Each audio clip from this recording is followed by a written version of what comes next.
nowadays it is the custom to think of the aristocracy and the leisured classes of Edwardian days as being devoted to little else besides selfish pleasures and amusements. Now, this simply was not the case, and I would like in the next few minutes to attempt to destroy this fallacy. As a very young boy, some of my earliest recollections are of being taken by my father, in those days Chancellor of the Exchequer, on his occasional tours of the estate at Charterhouse. In the course of these expeditions, it was his practice to visit those among his poorer tenants and employees who, by reasons of accident, old age, or sheer carelessness, happened to be destitute and nearly starving. Dear faithful Elliot, the coachman, would invariably accompany us, carrying an enormous wicker basket, which was covered with a dazzling white cloth, and containing bowls of dripping, cold stock, cabbage stalks, potato peelings, and other nutritious kitchen scraps.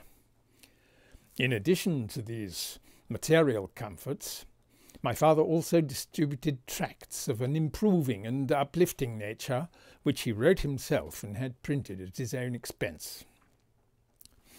I very well remember one occasion when my father and I visited the sick bed of an ancient and decrepit waggoner, who had somehow managed to get himself badly trampled underfoot when trying to stop a runaway horse and cart. Although the poor old fellow could hardly move, he made a pathetic effort to sit up in bed and tug at his forelock as we entered the wretched bedroom. You see, our sudden appearance had induced in him what psychologists now call a conditioned reflex, and this honest rustic could no more have prevented himself from trying to show his respect than a dog can prevent its tail from wagging at the sight of his master.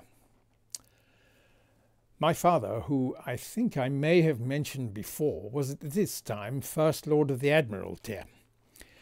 He began to tell the invalid that such formalities could be dispensed with under the circumstances, but too late. With a sickening thud that I can hear to this very day, the grizzled pate came into smart contact with an oak beam that curved down just above the bed.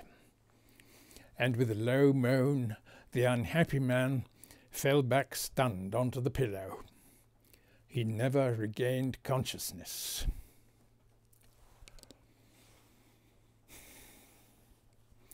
Distressed as we were at this incident, we offered a word of cheer to the waggoner's wife and pressed upon her a basket full of rotten apples and a bundle of tracts before proceeding on our philanthropic way.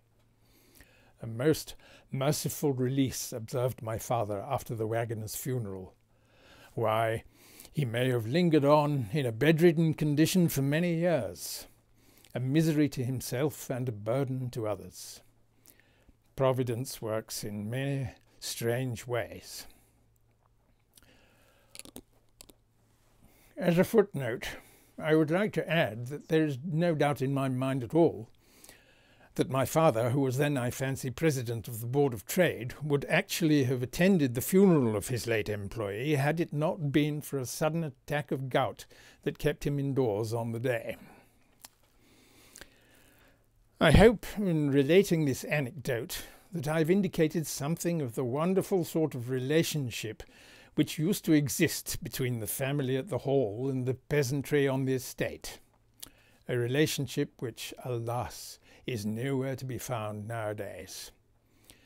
It is not everything, I fear, that has changed for the best.